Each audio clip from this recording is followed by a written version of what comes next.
بسم الله الرحمن الرحيم تبارك الذي بيده الملك وهو على كل شيء قدير الذي خلق الموت والحياة ليبلوكم أيكم أحسن عملا وهو العزيز الغفور الذي خلق 7 سماوات طباقا ما ترى في خلق الرحمن من تفاوت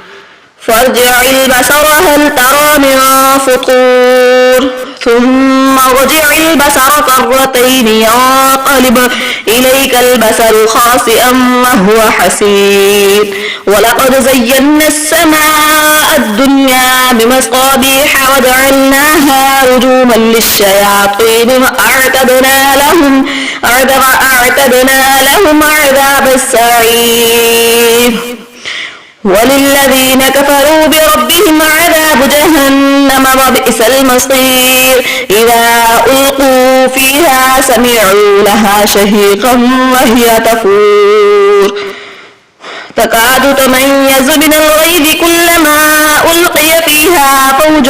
سألهم خزنتها ألم يأتكم نذير قالوا بلى قد جاءنا نذير فكذبنا وقلنا ما نزل الله من شيء إن أنتم إلا في ضلال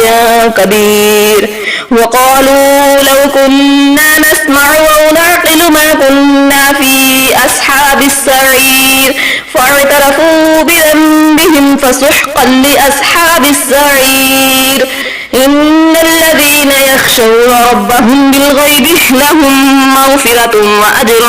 كبير وأسروا قولكم أو اجهروا به إنه عليم بذات الصدور ألا يعلم من خلق وهو اللطيف الخبير هو الذي جعل لكم الأرض ذلولا فامشوا في مناكبها وكلوا من رزقه وإليه النشور أأمنتم من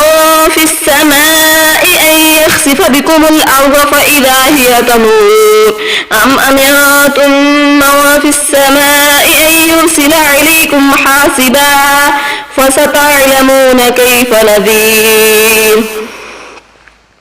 ولقد كذب الذين من قبلهم فكيف كان نكير أولم يروا إلى الطير فوقهم صافات ويقبضن ما يمسكهن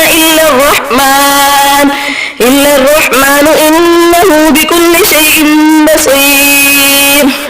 أمن هذا الذي هو جند لكم ينصركم من دون الرحمن إن الكافرون إلا في غرور أمن هذا الذي يرزقكم إن أمسك رزقه بل لجوا في عتب ونفور أفمن يمشي مكبا على وجهه أهدى أمن يمشي سويا على صراط مستقيم قل هو الذي أنشأكم وجعل لكم السمع والأبصار والأفئدة قليلا ما تشكرون قل هو الذي ذرأكم في الأرض وإليه تحشرون ويقولون متى هذا الوعد إن كنتم صادقين قل إنما العلم عند الله وإنما أنا نذير مبين فلما رأوه زلفة سيئت وجوه الذين كفروا وقيل هذا الذي كنتم به تدعون قل أرأيتم إن أهلكني الله ومن معي أو رحمنا فمن يجير الكافرين من عذاب أليم قل هو الرحمن آمنا به وعليه توكلنا فستعلمون من هو في ضلال مبين قل أرأيتم إن أصبح ماؤكم غورا فمن